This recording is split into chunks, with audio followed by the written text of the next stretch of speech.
Hola, ¿qué tal?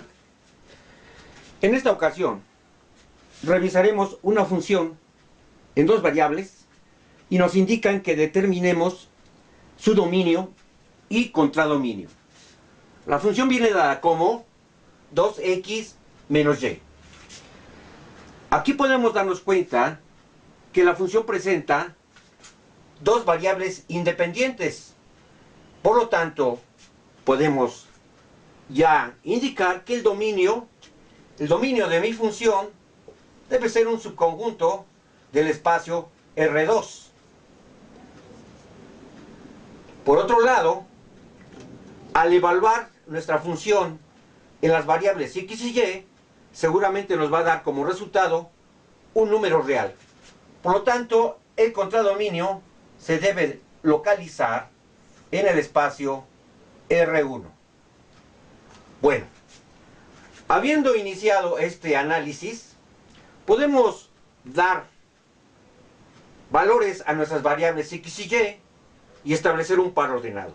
Por ejemplo, tomemos el par ordenado f de 0, 0, de tal manera que, haciendo uso de nuestra regla de asignación, pues el resultado sería 0, porque x vale 0, y vale 0, por lo tanto mi resultado es un número real que vendría siendo 0, lo cual estoy aquí indicando. Tomemos otro par ordenado, por ejemplo, f de menos 1, 1. Entonces, al evaluar me quedaría el primer término, 2 por menos 1, y menos 1 para y, de tal manera que el resultado sería menos 3, que sería un número negativo, y esto también sería un número real. Otro par ordenado que podríamos nosotros elegir de manera arbitraria podría ser 3, 0. Entonces, si x vale 3, evidentemente el primer término será 6. Y si y vale 0, pues el segundo término desaparece.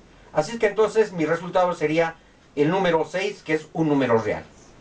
Entonces, veamos nosotros que, de acuerdo a nuestra regla de asignación, cualquier valor de x y y que tomemos dará como resultado un número real. Bueno, pongamos la gráfica de nuestro dominio y coloquemos nuestros pares ordenados que hemos tomado en esta gráfica. Vamos a poner entonces nuestra gráfica correspondiente en el plano XY, que sería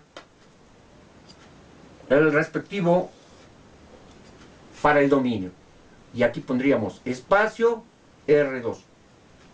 Bien, en principio tomemos el primer elemento que tomamos nosotros, que sería el 0. Aquí está ubicado 0, 0. Enseguida pasamos a establecer el par ordenado menos 1, 1, que sería el siguiente que hemos elegido. Entonces aquí tendríamos el par ordenado menos 1, 1. Y enseguida el tercero sería el par ordenado 3, 0. 3, 0. Bueno, ahí vamos a prolongar nuestra línea correspondiente al eje X para poder considerar este par ordenado. Bien, aquí tendríamos el eje X y el vertical sería el eje Y.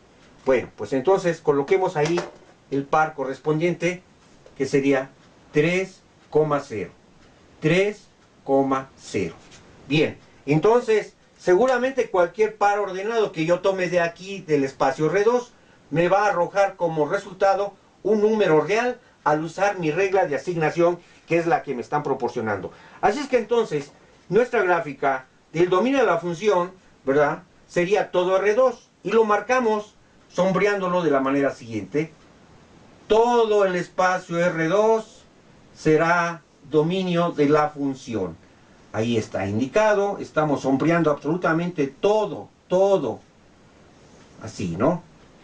Y podemos ahora mostrar su connotación de conjunto para el dominio de la función. Quedaría: dominio de la función es igual con el conjunto de todos los pares ordenados x, y, tal que X, Y son números reales.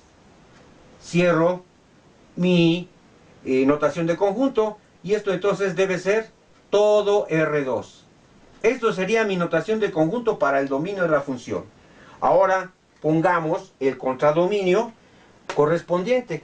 Bueno, pues pongamos nuestra recta numérica que sería F, y aquí vamos a colocar nuestros números reales. En principio pondríamos para el número real, que es el 0, ¿sí?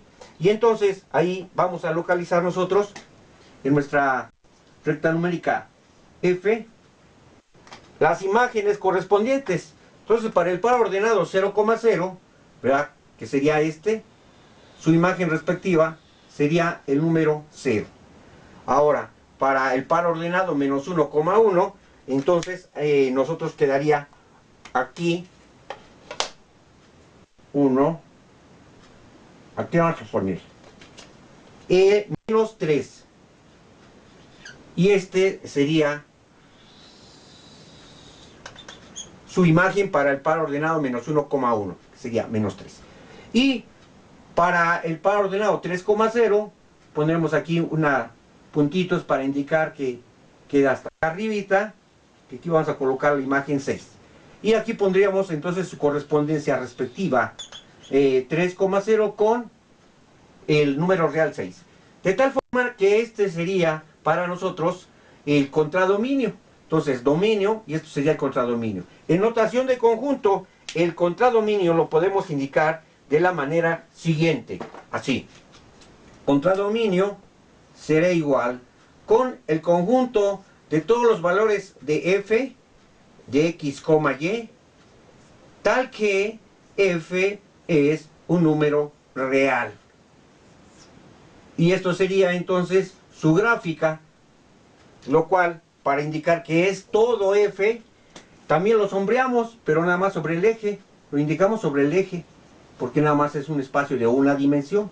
Ahí está sombreado. Todo el espacio R1 corresponde con el contradominio de la función. Podemos también analizar esta función en dos variables. Por ejemplo, vea el par ordenado menos 1,1. Podría ser un vectorcito que nace en el origen y termina justamente en el par ordenado menos 1,1. Lo puedo mostrar así. Y entonces aquí yo tendría mi vectorcito, el cual voy a llamar el vector U1, vectorcito U1. El otro vectorcito, que sería este, el que va del origen al par ordenado 3,0. Pongo mi flechita de vector y aquí pongo vector U2. Entonces veamos lo siguiente. El vector U0 debe ser igual con el par ordenado 0,0. Entonces, el vector U0, su imagen respectiva va a ser el 0. Entonces estoy haciendo corresponder vectores con números. Vectores con números. Para el vector U1, su par ordenado es menos 1,1. Así es que entonces el vector U1, su imagen respectiva va a ser el menos 3. Menos 3. Finalmente, el otro par ordenado que hemos tomado es el vector U2, que sería 3,0. Este sería mi otro par ordenado. Y aquí también puedo hacer lo indicado de la correspondencia del vector U2, sería 6. Así es que entonces esta función en dos variables asigna o hace correspondencias de vectores con números. Y podríamos nosotros imaginar como una cajita en donde se encuentra nuestra regla de asignación, en el cual metes un vectorcito y te genera un número f, un número real, ¿sí? Aquí en mi cajita puedo considerar que está mi regla de asignación, metes tu vectorcito U, y te genera un número real. Esto sería entonces, finalmente, el análisis de la función. Y con eso terminaría el ejercicio.